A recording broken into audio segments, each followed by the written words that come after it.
जन्माष्टमी के भोग की थाली तैयार करने के लिए मैंने यहाँ पर 5 तरह की चीज़ें तैयार की है, जिसके लिए मखाना खीर, मेवा पाक, पंजीरी, पंचामृत और माखन मिश्री तैयार किए हुए हैं। तो आइए जल्दी से इन चीज़ों की रेसिपी देखते हैं एक बारी। हमारे बर्थडे पर तो हम एक छोटा सा केक लाते हैं और बर्थडे सेलिब्रेट कर लेते हैं। पर जब भगवान जी के बर्थडे की बात आती है ना, तो हम तरह तरह के भोग लगाते हैं। तो आज हम तैयारी करेंगे कृष्ण जी के बर्थडे की और लगाएंगे उन्हें जन्माष्टमी का भोग। तो शुरू करें।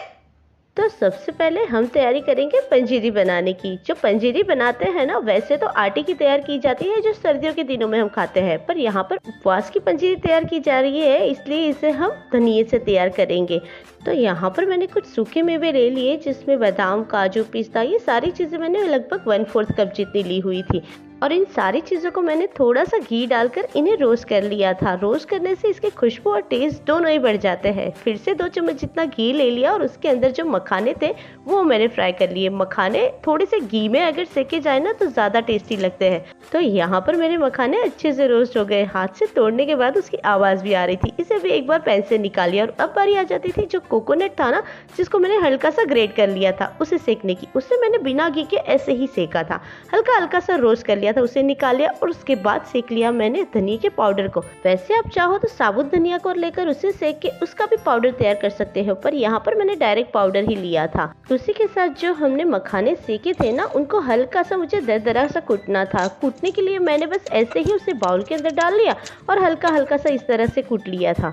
ज़्यादा उसे मुझे मिक्सी से पीसकर इसका पाउडर तैयार नहीं करना था। तो यहाँ पर कुछ मखाने के टुकड़े हो गए और कुछ साबुत है, तो हमारे मखाने भी रेडी है। उसी के साथ जब पंजीरी में धनिया पाउडर डाला जाता है ना, तो उसे डायरेक्ट डाल देते हैं, जिसके लम्स या फिर गठाने कह लीजिए वही रह जाती है। तो जो धनिया पाउडर था ना, उसे मैंने थोड़ा सा छान कर डाल दिया था। साथ ही में मैंने यहाँ पर धागे वाली जो मिश्री आती है ना, वो ली थी, जिसको मैंने कूट कर इसका पाउडर तैयार कर लिया था, उसे भी मैंने छान कर डाला।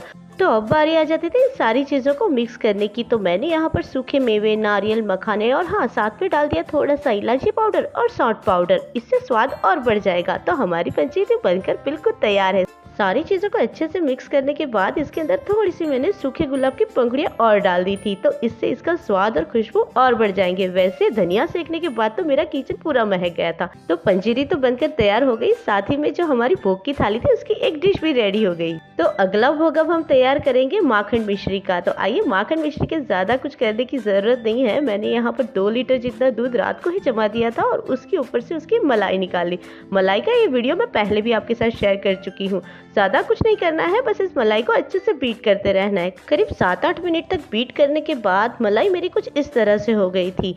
तो मलाई को अच्छे से बीट करने के बाद मैंने उसके अंदर ना बिल्कुल ठंडा वाला एकदम चिल्ड सा वाटर डाल दिया। जैसे ठंडा पानी डाला है ना, इसकी वजह से देख लीजिए मलाई जो है बिल्कुल ऊपर की तरफ तैरने लगी और थोड़ा बहुत जो उसके अंदर कचरा था वो बाहर निकल आया। तो पानी जो है अभी बिल्कुल ही गंदा सा हो गया है। तो इस मलाई को ना एक बार और वॉश करना चाहिए और मैं वही करूंगी। फिर से मैंने थोड़ा सा ठंडा पानी डाल लिया और मलाई को थोड़ा सा इस पानी के अंदर ऊपर नीचे किया, जिससे इसके अंदर फंसा हुआ कचरा और थोड़ा बहुत जो गंदा पानी है वो भी निकल आए। तो यहाँ पर मुझे बहुत ही अच्छे वाला माखन मिल गया है। तो आइए इस माखन के अंदर मिश्री को और मिला देते हैं। तो मैंने यहाँ पर जो इस तरह से धागे वाली मिश्री होती है ना, वही ले ली थी और उसे पीसकर उसका पाउडर तैयार कर लिया। बस अब तो हम माखन और मिश्री दोनों को मिक्स कर लेंगे और तैयार कर लेंगे माखन मिश्री। तो माखन मिश्री तो मैंने बना ली, पर इसे मैं सर्व करूँगी थोड़ा सा डिफरेंट तरीके से। इसे मैं फिल कर रही हूँ इस कोन के अंदर और अब मैं डाल दिया है इस हांडी के अंदर। माखन मिश्री को हांडी के अंदर कोन से भरने का रीजन बस एक ही था कि मैं इसे ना थोड़ा सा क्या करने वाली हूँ, कुछ इस तरह से डॉट से तैयार करूंगी, जिससे देखने पर ये बिल्कुल ही वो कान्हा की हांडी लगे माखन मिश्री वाली। तो तैयार है हमारी माखन मिश्री भी। अब अगला भोग हम तैयार करेंगे मेवा पाक का। जो मेवा पाक होता है ना, वो तैयार किया जाता है खूब सारे मेवे, मखाने और गोंद से। तो मैंने यहाँ पर 1 बड़े चम्मच जितना घी ले लिया, उसी के साथ तरबूज के बीज, खरबूजे के बीज, साथ ही में बादाम, काजू और थोड़े से पिस्ता भी ले लिए हैं। करीब 5 तरह के ये मेवे लेने के बाद इन्हें हल्का हल्का सा घी में रोस्ट कर लिया है। रोस्ट करने से इसका स्वाद बहुत ही टेस्टी लगता है। आप चाहो तो इन सारी चीज़ों को रोस्ट करने के बाद इसे मिक्सी से पीस भी सकते हैं। उसके बाद उसी कढ़ाई के अंदर मैंने 2 बड़े चम्मच जितना घी डाल लिया और डाल दिए गोंद। जो गोंद है ना, उन्हें हमें घी के अंदर अच्छे से फूल जाने देना है। तो ये देख लीजिए किस तरह से हमारे गोंद फूल कर तैयार हो गए हैं। तो इसे भी एक बार मैं पैन से बाहर निकाल लेती हूँ। साथ ही में मैंने यहाँ पर 2 बड़े चम्मच जितना फिर से घी लिया और उसके अंदर ये मखाने भी सेक लिए हैं। तो मखाने सेकने के बाद अब बारी आ जाती थी कोकोनट का हल्का हल्का सा सेकने की। तो ये जो सूखा नारियल होता है ना, उसे मैं बिना घी के ही इस तरह से सेक रही हूँ। हल्का हल्का सेकने के बाद उसे भी मैंने बाहर निकाल लिया है।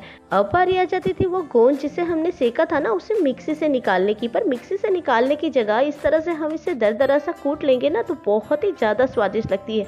मिक्सी से पीसने की वजह से बिल्कुल ही पाउडर सा हो जाता है, जिसका इतना स्वाद भी नहीं आता है। उसी के साथ मखानों को भी मैंने कूट लिया। स्वाद की बात करें तो भगवान जी के खाने के बाद तो हमें ही खाना है ना, तो थोड़ा सा ध्यान तो रखना चाहिए। मेवे तो सेक कर हमने सारे रेडी कर लिए, पर अब बारी आती थी चाशनी तैयार करने की। तो चाशनी तैयार करने के लिए मैंने यहाँ पर करीब 1.5 कप जितनी चीनी ली थी और उसी के साथ 1 कप जितना पानी ले लिया था। चाशनी जो थी वो हमें एक तार की तैयार करनी थी, जिसको अच्छे से उबालने के बाद ये देख लीजिए किस तरह से एक तार की चाशनी तैयार हो गई थी। बस रेडी हो गई हमारी चाशनी। इसके अंदर डाल दिया थोड़ा सा इलायची पाउडर और उसके बाद डाल दिए वो कूटे हुए मखाने, गोंद और साथ में जो हमने शुरुआत में सूखे मेवे सेके थे ना, वो भी डाल दिए। सारी चीजों को डालने के बाद अच्छे से मिक्स कर लिया और थोड़े से मैंने उसके अंदर डाल दिए थे ये रोज पेटल्स। बस कढ़ाई के अंदर इसी तरह से इसे 1 मिनट तक सेकने के बाद जो मेरी ये प्लेट थी ना, उसे घी से ग्रीस कर लिया था। और ग्रीस करने के बाद उस प्लेट के अंदर मैंने ये जो हमारा मेवा था ना, सारा का सारा वो डाल दिया। डालने के बाद उसे अच्छे से प्रेस कर दिया। उसी के साथ मैंने इसके ऊपर थोड़े से ड्राई फ्रूट्स और डाल दिए थे, जिसमें पिस्ताचियो थे, बादाम थी और वो थोड़ी सी रोज पेटल और डाल दी थी,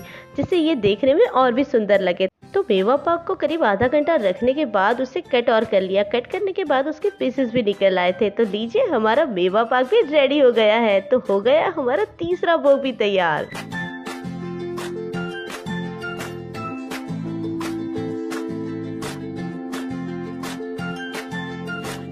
तो अब बारी आ जाती थी पंचामृत तैयार करने की। 5 तरह के अमृत इकट्ठे होते हैं ना, इसे पंचामृत कहते हैं, जिसका भगवान जी को तो भोग लगता ही है। पर अगर यही भोग वाली चीज हम खाएं तो हमारी हेल्थ के लिए बहुत ही ज्यादा सही होता है।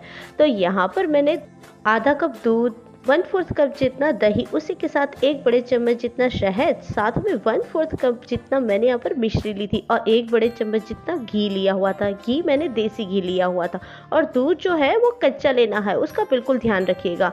तो इन सारी चीज़ों को लेने के बाद मैं इसके अंदर थोड़े से सूखे मेवे भी डाल रही हूँ। तो सूखे मेवे के लिए मैंने यहाँ पर मखाने, बादाम, काजू, उसी के साथ घिसा हुआ नारियल था वो भी लिया था और साथ में पिस्ता। पंचामृत के अंदर ये 5 तरह के मेवे भी जरूर डालने चाहिए। उसी के साथ मैंने 5 तुलसी के पत्ते भी डाल दिए थे। तो ये लीजिए हमारा पंचामृत भी रेडी हो गया है। हिंदू शास्त्र के हिसाब से जब भी हम भगवान जी की पूजा करते हैं ना, तो उसमें पंचामृत को जरूर इस्तेमाल किया जाता है। तो यहाँ पर मैंने पंचामृत तैयार कर लिया है। तो बस अब आखिरी भोग की बारी आ गई थी, जिसमें हम मखाना खीर तैयार कर रहे थे। तो मखाना खीर तैयार करने के लिए मैंने यहाँ पर करीब 1 लीटर जितना दूध ले लिया था। दूध को अच्छे से उबाली आ गई थी और उसी के साथ मैंने उसके अंदर डाल दिया था आधे चम्मच जितना इलायची पाउडर, उसी के साथ 1 टेबलस्पून जितनी चिरौंजी। चिरौंजी खीर में डालने से उसका स्वाद और भी अच्छा लगता है। और साथ में थोड़ा सा जायफल, जायफल हल्का सा पिंच जितना ही डालना है और इसे अच्छे से उबालना है। उबालना तब तक है कि दूध हमारा लगभग आधा हो जाए। तो यहाँ पर दूध उबलते हुए करीब आधा होने को आया था। तो उसी वक्त पर मैंने यहाँ पर एक केसर था जिसको अच्छे से भिगो के रखा था और भिगोने के बाद मैंने इसके अंदर डाल दिया। थोड़ा सा केसर का पानी मैंने अभी भी साइड पर छोड़ रखा है। तो यहाँ पर मैंने ये केसर का पानी डालने के बाद करीब 3-4 मिनट के लिए और दूध को बॉईल किया था। इस तरह से बॉईल करने से दूध के अंदर एक गाढ़ापन आ जाता है और इसकी खीर और भी टेस्टी लगती है। तो यहाँ पर हमारा दूध बहुत ही गाढ़ा हो गया था। उसी के साथ उसमें थोड़े बहुत लच्छे भी बन गए थे। जो मलाई मैंने हिलाया नहीं था ना बीच में, इसकी वजह से आ गई थी, बट कोई ना, ये भी बहुत टेस्टी लगता है। तो इसके बाद बारी आ जाती थी इस दूध के अंदर सूखे मेवे डालने की। तो मैंने यहाँ पर मखाने, बादाम, काजू, पिस्ता और नारियल लिए थे। इन सारी चीज़ों को अच्छे से रोस्ट कर लिया था बिना घी के। अच्छे से रोस्ट करने से होता क्या है कि खीर के अंदर इसका स्वाद, फ्लेवर और खुशबू तीनों चीज़ें बढ़ जाती है। उसके साथ ही मैंने इसके अंदर डाल दिया था 1/4 कप जितनी चीनी डाल दी थी। साथ ही मैं इसे 2 से 3 मिनट के लिए और बॉईल कर लिया था। बॉईल करने से इसका कलर और भी बढ़ गया था। तो यहाँ पर हमारी खीर लगभग तैयार हो गई है। तो ये लीजिए खीर में उबाली भी आ गई। इसके बाद जब मैंने इसे सर्व किया ना, तो उसके ऊपर वो थोड़ा सा केसर का पानी था ना, वो भी डाल दिया था, जिसकी वजह से हमारी खीर और भी ज्यादा मजेदार लगे। तो हो गए हमारे भोग तैयार।